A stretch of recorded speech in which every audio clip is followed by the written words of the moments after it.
Sapevi che glicemia e ipertensione, ovvero pressione alta, spesso camminano insieme, però quasi nessuno lo sa. In questo video ci tengo a chiarirti 3 cose nello specifico. Cos'è la glicemia? Cosa succede al nostro corpo dopo che mangiamo? E 5 regole fondamentali per andare a tenere sotto controllo la glicemia.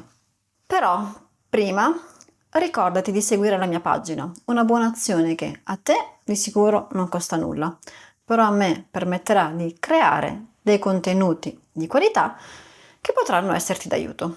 Domanda numero 1. Cos'è la glicemia? La glicemia va ad indicare la concentrazione di glucosio nel sangue. Si misura in milligrammi per decilitro. È uno dei primi valori che il medico guarda nelle nostre analisi del sangue ed è un valore che richiede un digiuno di 8-12 ore perché potrebbe risentire di quello che andremo a mangiare. La concentrazione di zucchero nel sangue deve rimanere stabile durante la giornata. Al digiuno al mattino il valore deve essere inferiore di 100 mg su decilitro. Se i valori risultano essere al di sopra di questo valore di riferimento è un piccolo campanello d'allarme. Quando il glucosio risulta essere elevato nel sangue, possono comparire altri sintomi come stanchezza, difficoltà visiva, aumento della minzione, aumento della sete. Cosa succede quando noi andiamo a mangiare?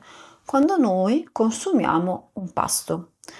Nello specifico, quando noi andiamo ad ingerire dei carboidrati, quindi degli zuccheri, questi andranno ad essere trasformati in glucosio all'interno del nostro organismo ed entrano in gioco 3 organi che sono fondamentali, ovvero l'intestino, il pancreas e anche il fegato. Quindi abbiamo una collaborazione di questi 3 organi. Ma nello specifico cos'è che vanno a fare? L'intestino ci permette di andare ad assorbire i nutrienti. Il fegato va ad agire come una centrale metabolica, mentre per quanto riguarda il pancreas regola la digestione e produce gli ormoni. Gli ormoni che hanno un ruolo chiave in questo caso sono l'insulina e il glucagone, sono ormoni antagonisti. Se uno è alto, l'altro è basso e viceversa, perché uno è un ormone iperglicemizzante e l'altro ipoglicemizzante. Il loro equilibrio ci permetterà di mantenere stabile la glicemia. Ma qual è il ruolo specifico dell'insulina? Quando il glucosio entra nel sangue, il pancreas rilascia l'insulina. Parliamo di ormone ipoglicemizzante, quindi ci permette di abbassare la glicemia. L'insulina va ad avere 5 effetti fondamentali all'interno del nostro organismo. Svolge 5 azioni davvero molto importanti. Azione numero 1. Fa entrare il glucosio nelle cellule, dove andrà ad essere utilizzato come fonte di energia. 2. Immagazzina l'eccesso di glucosio sotto forma di glicogeno, o nel fegato oppure nei muscoli. Azione numero 3. Trasforma l'eccesso di glucosio in grasso e quindi di conseguenza aumenteranno trigliceridi e tessuto adiposo.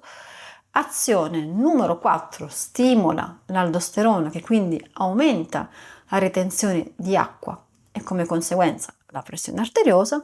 E 5. Influenza la leptina, ovvero quell'ormone che regola la sazietà. Per questo spesso andiamo ad avere glicemia alta, pressione alta, colesterolo alto, trigliceridi alti, perché è tutto collegato. L'insieme di questi valori alterati vanno a costituire quella che è la sindrome metabolica, ovvero una sindrome caratterizzata da almeno 3 valori elevati. Una cosa molto importante è quella di tenere sotto controllo non solo la quantità dei carboidrati, ma soprattutto la qualità. Quindi fare attenzione principalmente alla qualità di quello che noi andiamo ad introdurre. E una cosa fondamentale è andare ad analizzarne anche il contesto nel quale noi andiamo ad introdurle.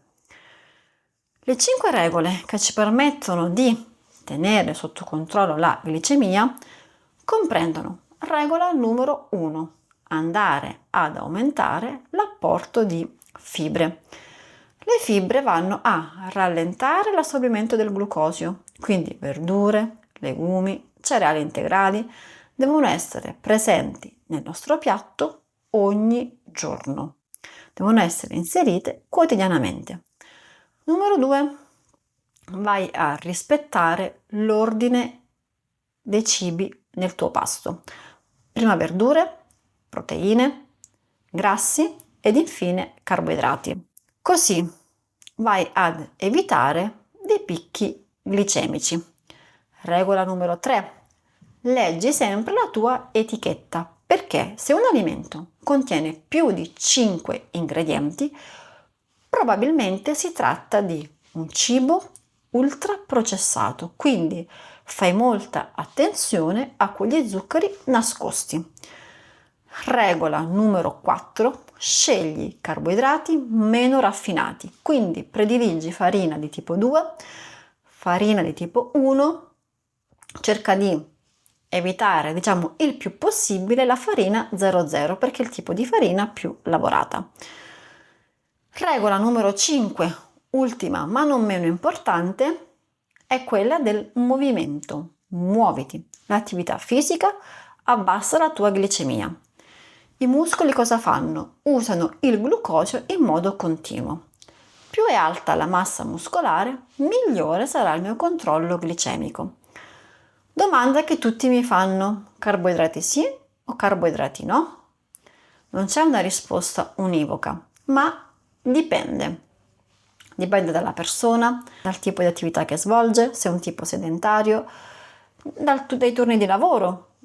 Ci sono esigenze diverse fra chi fa un lavoro notturno, un classico lavoro d'ufficio, chi fa un lavoro al mattino. Chi fa sport avrà bisogno di un maggior contenuto di carboidrati, a differenza di chi conduce uno stile di vita sedentario che dovrà sceglierli con più attenzione e limitarli. L'alimentazione andrà sempre adattata allo stile di vita che si va a condurre. Spero che questo video possa esserti stato utile. Ti invito a seguire la mia pagina e se hai dubbi, domande o perplessità ti invito a scrivermi o contattarmi privatamente.